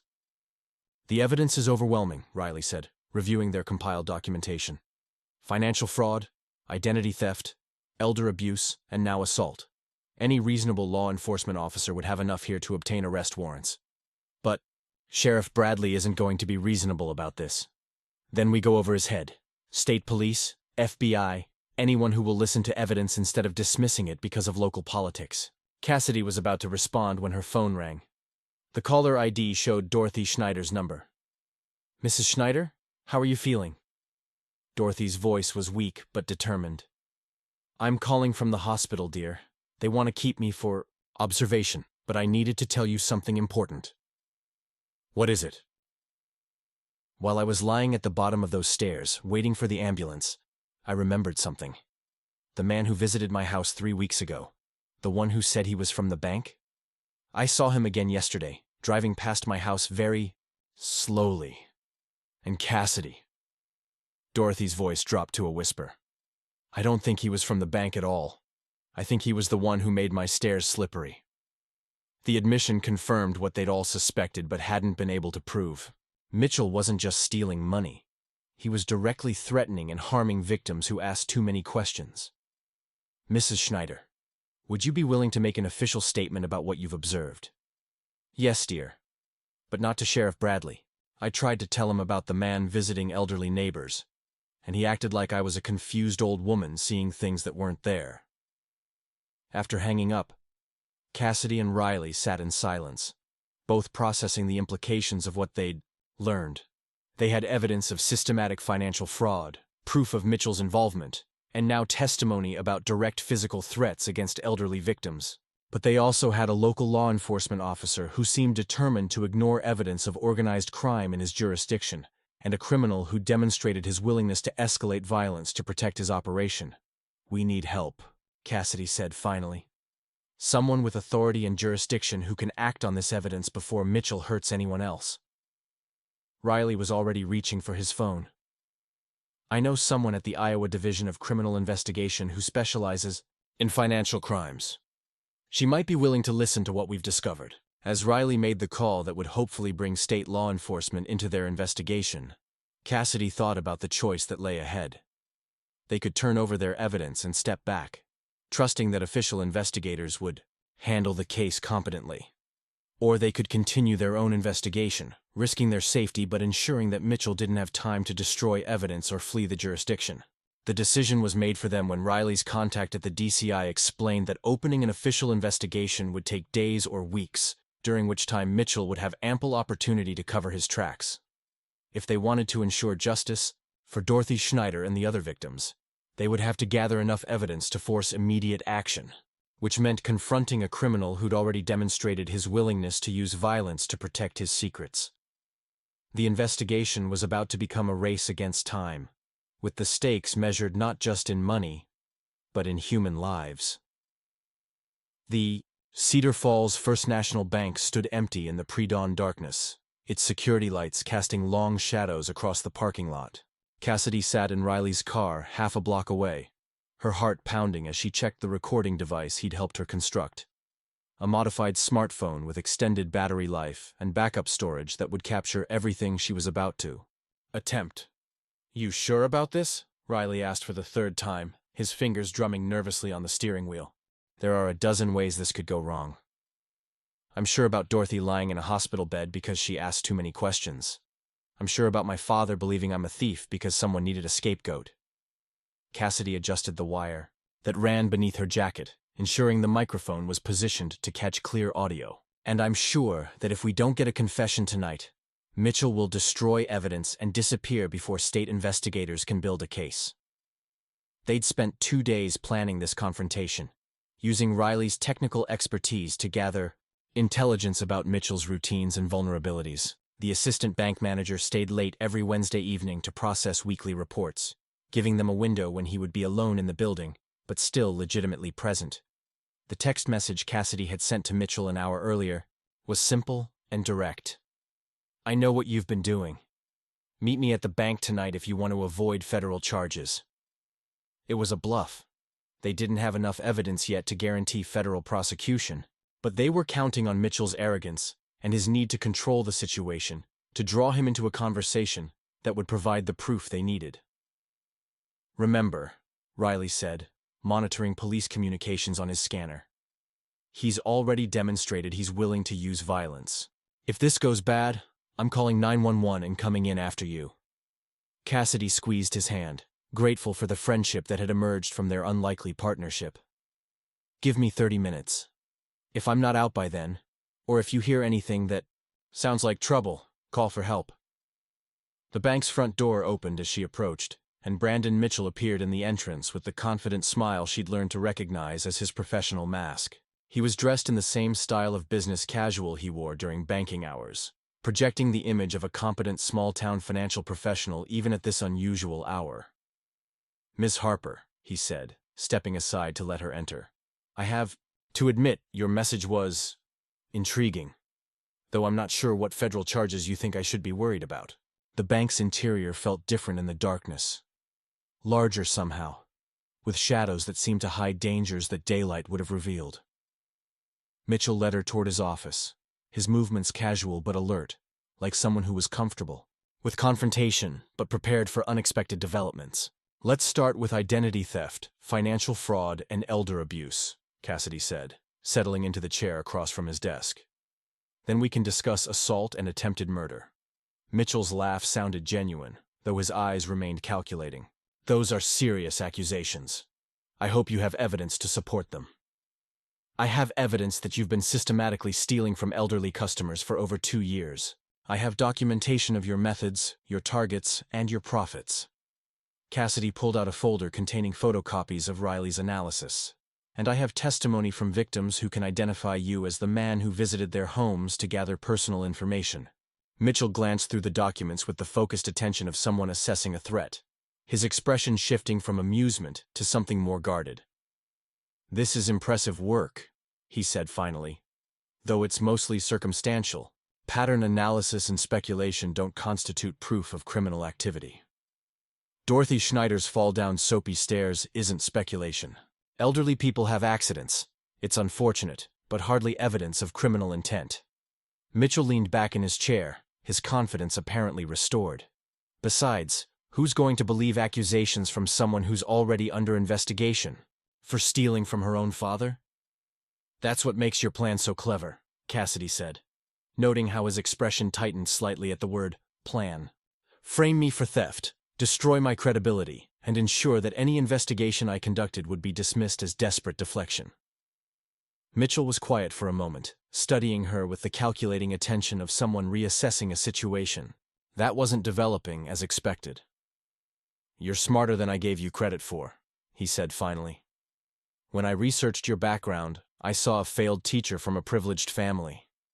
Someone who would make a perfect scapegoat because everyone would find it believable that she'd stolen from her father out of desperation." The admission sent a chill through Cassidy's spine, both for what it revealed about Mitchell's methods and for the casual way he'd acknowledged manipulating her life. "So you admit you targeted my father to frame me?" "I admit I needed a distraction. When elderly customers started comparing notes about suspicious transactions, your father's account was convenient, large enough to create a scandal, and the theft could be easily blamed on his recently returned daughter who had financial problems." Mitchell stood up and moved toward the window, his posture suggesting someone who was thinking through options and contingencies. "The beauty of it was the psychological profile," he continued, apparently warming to the subject. "Frank Harper is exactly the type of man who would immediately suspect family betrayal over institutional corruption. Conservative, traditional, afraid of appearing naive or foolish. He would rather believe his daughter was a thief than admit he'd been deceived by someone he trusted professionally. And you were right. He chose to believe the worst about me rather than investigate the possibility that someone else was responsible. Family dynamics are predictable when you understand the underlying psychology." Mitchell turned back toward her, his expression shifting to something that might have been sympathy. "Though I have to admit, I didn't expect you to mount such a thorough investigation. Most people in your situation would have either fled town or hired a lawyer and hoped for the best. Most people haven't spent their lives in Cedar Falls. I know this community, and I know these victims. Dorothy Schneider isn't just a target to me. She's someone who knew my mother, someone who's been part of my life since I was a child." Mitchell nodded slowly, as if this explanation made perfect sense to him. "Emotional attachment. It makes people do irrational things, like risk their safety to investigate crimes that don't directly affect them." "Speaking of safety," Cassidy said carefully, "what happened to Dorothy wasn't an accident, was it?" "Accidents happen to people who ask too many questions." Mitchell's voice carried a new edge. the professional mask finally slipping to reveal something cold underneath. Just like accidents can happen to people who conduct unauthorized investigations into other people's business. Is that a threat? It's a statement of fact. You're investigating something you don't understand, making accusations you can't prove, and interfering with operations that are far more complex than you realize. Mitchell moved back toward his desk, but instead of sitting down, he opened a drawer and pulled out what appeared to be a small digital device. "What I've been doing here isn't just stealing from a few elderly customers," he said, his voice taking on the tone of someone who was proud of his accomplishments. "It's a comprehensive financial intelligence operation that's generated over $2 million across 4 states. $2 million? Stolen from people who won't miss it, invested in legitimate businesses, and converted into clean assets that can't be traced back to the original sources."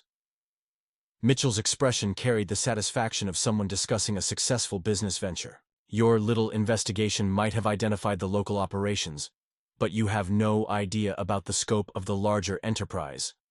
Cassidy felt a surge of both horror and vindication. Mitchell was confessing to crimes far beyond what she'd suspected, providing evidence that would ensure federal prosecution if she could get it recorded clearly. "You're talking about organized crime, a multi-state operation that targets vulnerable elderly people for systematic financial exploitation. I'm talking about efficient resource redistribution, taking money from people who have more than they need and putting it to work in ways that generate real economic value." Mitchell's tone suggested he genuinely believed his own rationalization. "Most of my victims have savings they'll never spend, living on Social Security and pensions while sitting on assets they don't even understand. Assets they worked their entire lives to accumulate. Assets they're too old and confused to manage effectively." Mitchell shrugged, apparently unconcerned about the moral implications of his crimes. "I'm providing a service, converting idle capital into productive investments, while ensuring that the original owners never experience actual financial hardship. Tell that to Dorothy Schneider, lying in a hospital bed because she asked questions about her missing money." Mitchell's expression darkened, and Cassidy realized she'd pushed too hard, too fast. The confession she'd been recording had given them evidence of the scope of his crimes, but it had also revealed that he was far more dangerous than they'd initially understood.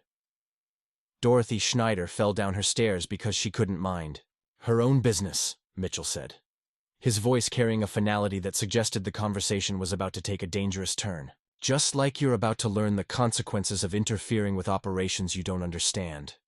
He was reaching into his desk drawer again when the bank's front door opened and Sheriff Bradley's voice echoed through the main floor. "Cedar Falls Sheriff's Department. Anyone in here?" Mitchell's hand froze halfway to the drawer, his expression cycling through surprise, calculation, and what might have been resignation. "We're in here, Sheriff," Cassidy called out, relief flooding through her as she realized Riley had kept his promise to call for help if the situation became dangerous. Bradley appeared in the office doorway with his hand resting on his service weapon, his expression suggesting he'd finally decided to take the financial fraud investigation seriously. "Mr. Mitchell, Ms. Harper," Bradley said, his voice carrying official authority. "I think we need to have a conversation about some irregularities in recent banking transactions." Mitchell's professional smile returned, though it looked strained around the edges. "Of course, Sheriff. Though I'm not sure why this couldn't wait until normal business hours." "Because," Bradley said, pulling out a digital recorder, "the Iowa Division of Criminal Investigation is very interested in hearing what you've been telling Ms. Harper about multi-state financial operations and resource redistribution." The realization that their conversation had been monitored hit Mitchell like a physical blow. His confident demeanor the Cedar Falls Community Center had never hosted a gathering quite like this one. 3 days after Brandon Mitchell's arrest, nearly 200 residents packed into the building's main hall, their faces reflecting a mixture of shock, anger, and embarrassment as they grappled with the revelation that their trusted financial institution had harbored a sophisticated criminal enterprise. Cassidy sat in the front row beside Dorothy Schneider, who'd been released from the hospital that morning with her arm in a sling, but her spirit intact. Agnes Murphy occupied the seat behind them, having appointed herself as the unofficial coordinator of victim support and community accountability. The murmur of conversations filled the air, fragments of disbelief, outrage, and the kind of soul-searching that happened when a close-knit community discovered it had been systematically deceived. Frank Harper stood at the podium, his face gaunt and his posture reflecting the weight of public humiliation and private regret. As the bank's senior manager, he bore institutional responsibility for the crimes that had occurred under his oversight. But more personally, he faced the community's judgment for his treatment of his own daughter. "Before we address the criminal investigation and victim compensation," Frank began, his voice carrying none of its usual authority, "I need to acknowledge my own failures in this situation." The room fell silent, recognizing the significance of a proud man admitting error in front of the entire community. "When my personal account was compromised, I immediately accused my daughter of theft without conducting any investigation into alternative explanations. I allowed my fear of financial ruin and my concern for my reputation to override my responsibilities as both a father and a banking professional." Frank's eyes found Cassidy's across the room, and she saw genuine anguish in his expression. "Cassidy tried to tell me she was innocent. She tried to present evidence of a broader pattern of financial crimes, and I refused to listen because it was easier to believe that someone I loved had betrayed me than to accept that I had failed to protect our customers from a predator operating within our own institution." The admission hung in the air like a confession at church, carrying the weight of personal and professional failure that would reshape Frank's relationship with both his daughter and his community. Sheriff Bradley took the podium next, his own expression reflecting the strain of the past week's revelations. The investigation that had begun with Cassidy's accusations had exploded into a multi-state federal case involving the FBI's Financial Crimes Division and the Iowa Division of Criminal Investigation. The scope of Mitchell's criminal enterprise was far beyond anything we initially understood, Bradley said, consulting notes that reflected coordination with federal investigators. He operated similar schemes in Nebraska, Missouri, and South Dakota, victimizing over 100 elderly residents and stealing approximately $2–3 million over 5 years. A collective gasp rose from the audience as they processed the magnitude of the crimes that had been planned and executed from their own community bank. "Here in Cedar Falls, we've identified 14 direct victims, with financial losses ranging from $3,000 to $47,000 per individual. The federal investigation has recovered approximately 60% of the stolen funds, which will be distributed to victims according to court-ordered restitution." Dorothy Schneider raised her uninjured hand, her voice carrying across the room with surprising strength. "Sheriff, what about the assault charges related to my fall? Mr. Mitchell has been charged with assault and attempted intimidation of a witness in federal court. The evidence Ms. Harper and Mr. Patterson gathered, combined with your testimony, provides a strong case for conviction on those charges as well." Cassidy felt a surge of satisfaction mixed with sadness as she thought about the investigation that had consumed the past month of her life. Justice was being served, but the cost in terms of community trust and family relationships would take much longer to repair. Reverend Michael Stone approached the microphone with the measured steps of someone accustomed to addressing community pain and seeking paths toward healing. "I've known most of you for 15 years, he said, his voice carrying the authority of someone who'd officiated at weddings, baptisms, and funerals for half the families in the room. I've watched your children grow up, celebrated your successes, and supported you through losses. What happened here with Mr. Mitchell's crimes represents a violation of the trust that holds communities together."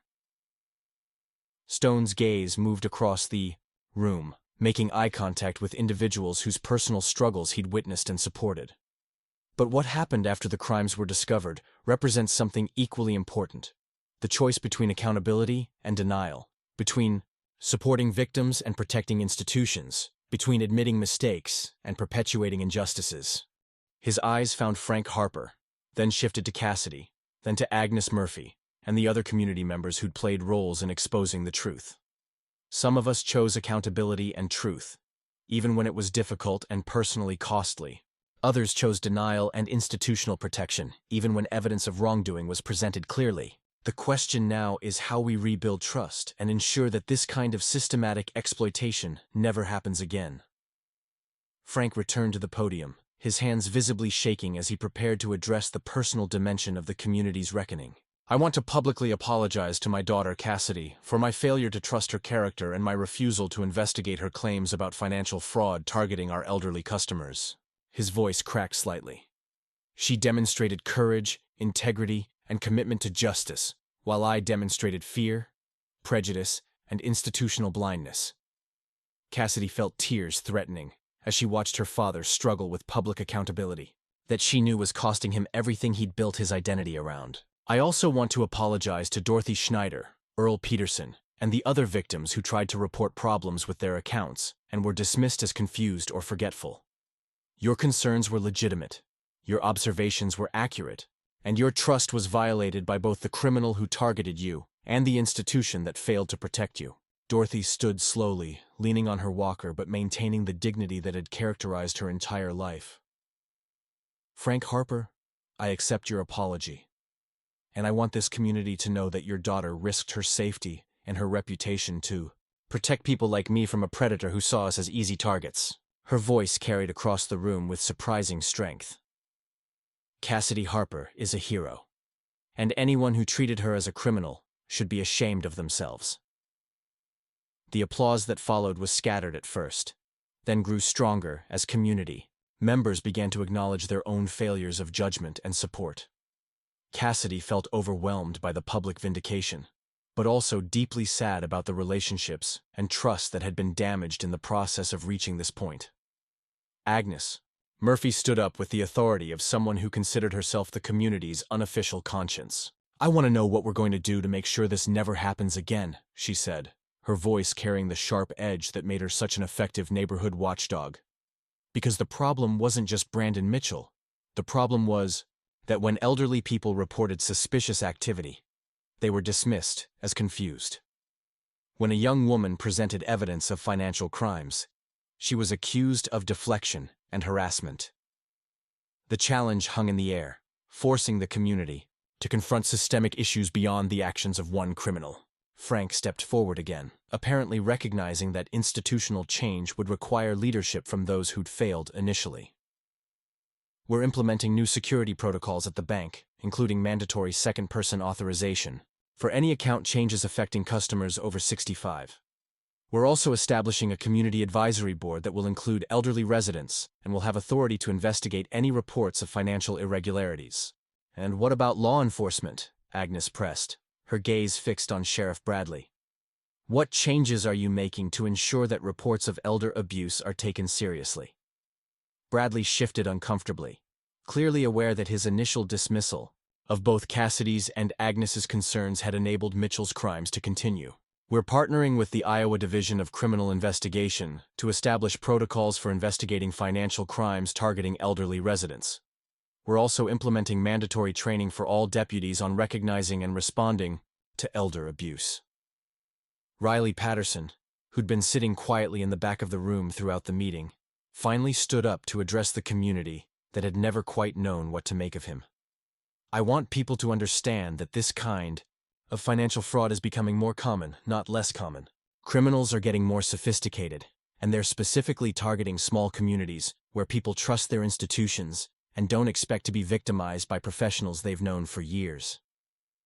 His voice carried the technical authority that had made his analysis so crucial to the investigation. What happened here could happen anywhere. The only protection is education, vigilance, and community members who are willing to listen when something doesn't seem right, even if the person reporting it doesn't fit your expectations of who deserves to be believed. As the meeting concluded and people began filing out of the community center, Cassidy found herself approached by dozens of neighbors who wanted to apologize for their treatment of her, express gratitude for her persistence in investigating the crimes, or simply acknowledge that they'd learned important lessons about judgment and community responsibility. Frank waited until the room had largely emptied before approaching his daughter with the hesitant steps of someone who wasn't sure of his welcome. Cassidy, I know an apology isn't enough to repair the damage I've done to our relationship. She studied his face, seeing genuine remorse mixed with the kind of deep shame that would probably never fully heal. Dad, what you did hurt me more than I can explain. But what Mitchell did to this community was worse, and stopping him required more courage and resources than I could have managed alone. I should have been the one helping you investigate. I should have used my position at the bank to protect our customers, instead of protecting the institution's reputation. Cassidy thought about the choice between forgiveness and accountability, about the difference between rebuilding trust and pretending damage hadn't occurred. "I'm willing to work on rebuilding our relationship," she said carefully. "But it's going to require changes in how we communicate and how you respond when I present you with difficult information." Frank nodded, his expression reflecting both relief and understanding that forgiveness would be a process rather than an event. As they walked out of the community center together, Cassidy reflected on the complexity of justice and healing in small communities where personal relationships intersected with institutional failures and criminal victimization. The immediate crisis had been resolved. Mitchell was in federal custody, victims were receiving restitution, and new safeguards were being implemented. But the deeper work of rebuilding trust and preventing future exploitation would require sustained commitment from everyone who'd learned painful lessons about the cost of denial and the value of accountability.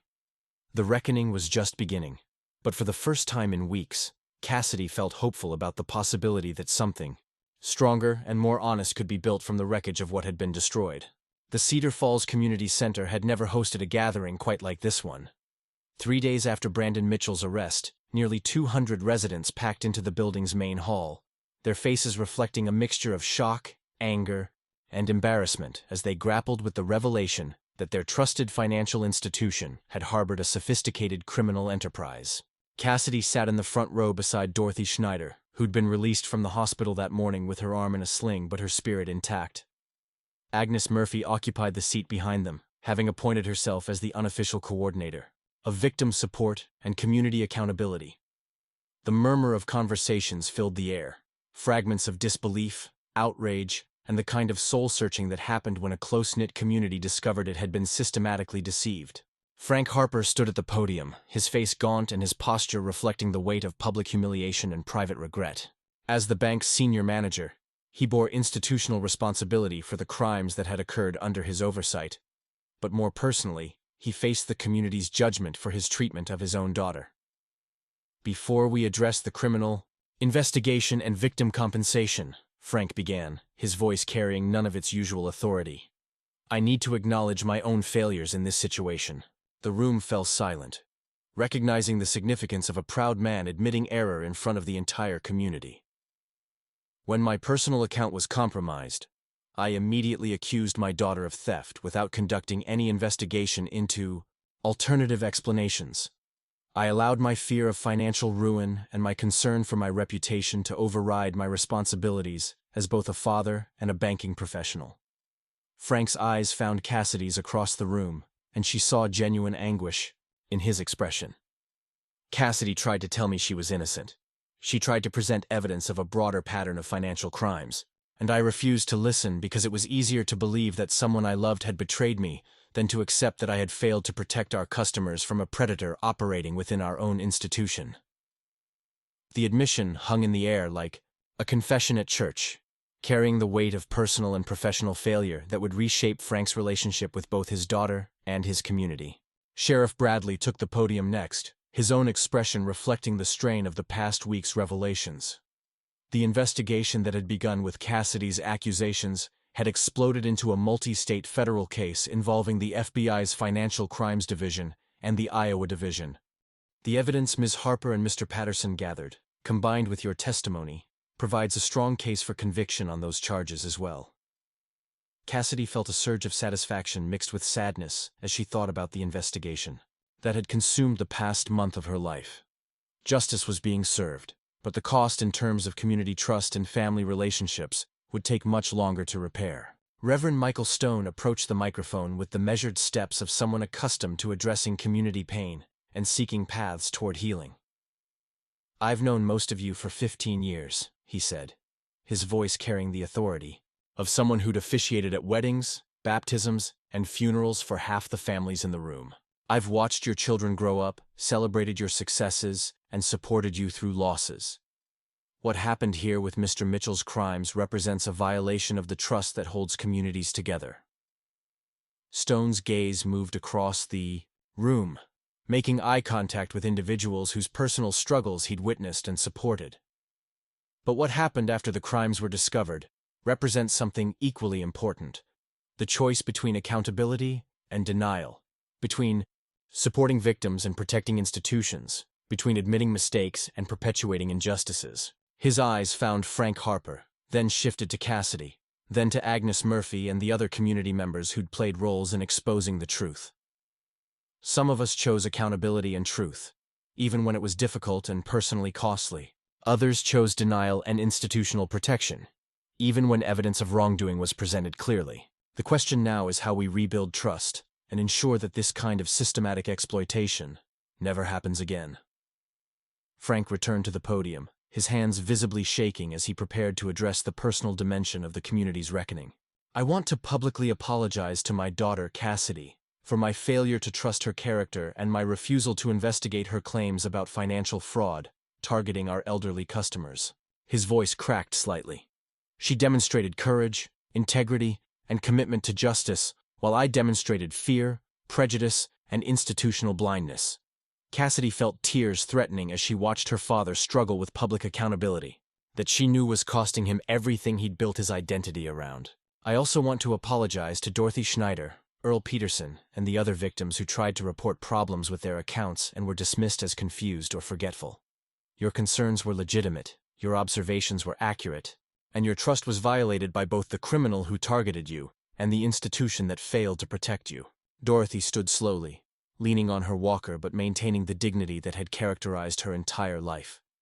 Frank Harper, I accept your apology, and I want this community to know that your daughter risked her safety and her reputation to protect people like me from a predator who saw us as easy targets. Her voice carried across the room with surprising strength. Cassidy Harper is a hero, and anyone who treated her as a criminal should be ashamed of themselves. The applause that followed was scattered at first, then grew stronger as community members began to acknowledge their own failures of judgment and support. Cassidy felt overwhelmed by the public vindication, but also deeply sad about the relationships and trust that had been damaged in the process of reaching this point. Agnes Murphy stood up with the authority of someone who considered herself the community's unofficial conscience. I want to know what we're going to do to make sure this never happens again, she said, her voice carrying the sharp edge that made her such an effective neighborhood watchdog. Because the problem wasn't just Brandon Mitchell. The problem was that when elderly people reported suspicious activity, they were dismissed as confused. When a young woman presented evidence of financial crimes, she was accused of deflection and harassment. The challenge hung in the air, forcing the community to confront systemic issues beyond the actions of one criminal.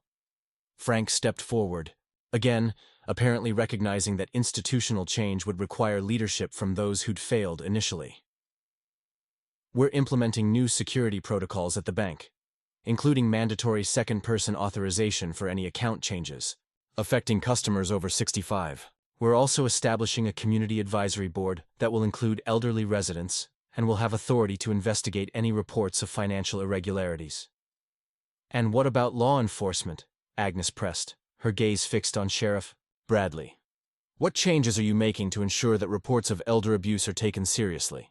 Bradley shifted uncomfortably, clearly aware that his initial dismissal of both Cassidy's and Agnes's concerns had enabled Mitchell's crimes to continue. We're partnering with the Iowa Division of Criminal Investigation to establish protocols for investigating financial crimes targeting elderly residents. We're also implementing mandatory training for all deputies on recognizing and responding to elder abuse. Riley Patterson, who'd been sitting quietly in the back of the room throughout the meeting, finally stood up to address the community that had never quite known what to make of him. I want people to understand that this kind of financial fraud is becoming more common, not less common. Criminals are getting more sophisticated and they're specifically targeting small communities where people trust their institutions and don't expect to be victimized by professionals they've known for years.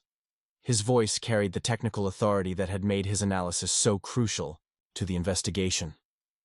What happened here could happen anywhere.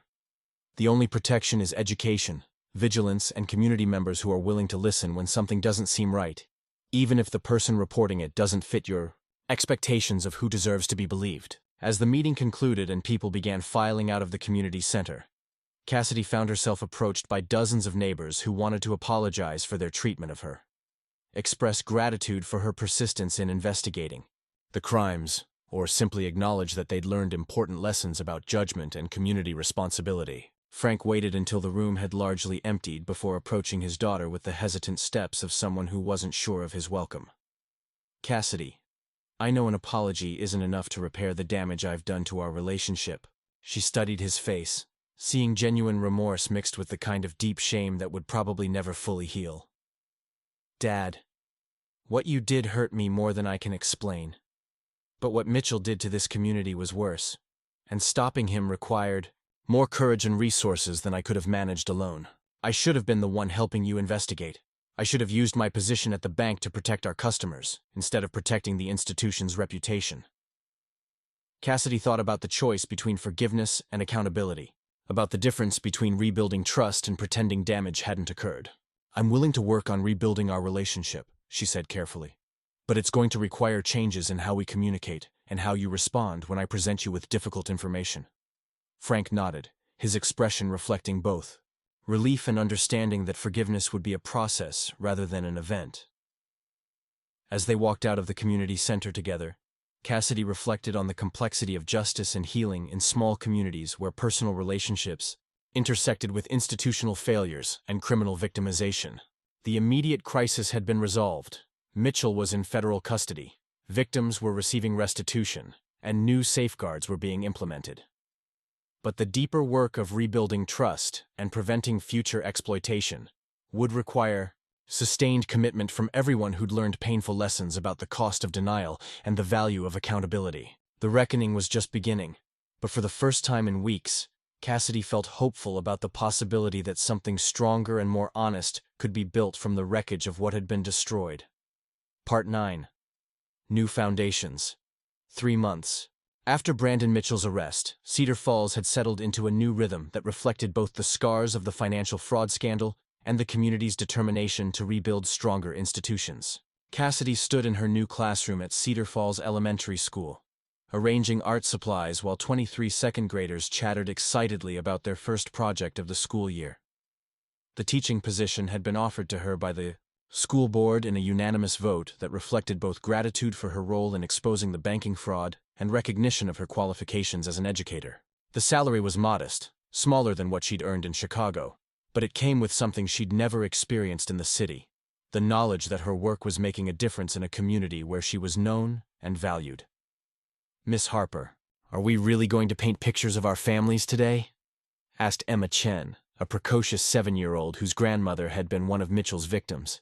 "We are," Cassidy replied, helping Emma tie a paint smock that was almost as big as she was. "And we're going to talk about what makes families special, even when they face difficult times." The art therapy approach she'd developed drew on her own experience of family conflict and reconciliation, helping children process difficult emotions through creative expression. Several of her students came from families that had been affected by the banking scandal, either as direct victims or as community members struggling with the aftermath of institutional betrayal. Up next, you've got 2 more standout stories, right on your screen. If this one hit the mark, you won't want to pass these up. Just click and check them out.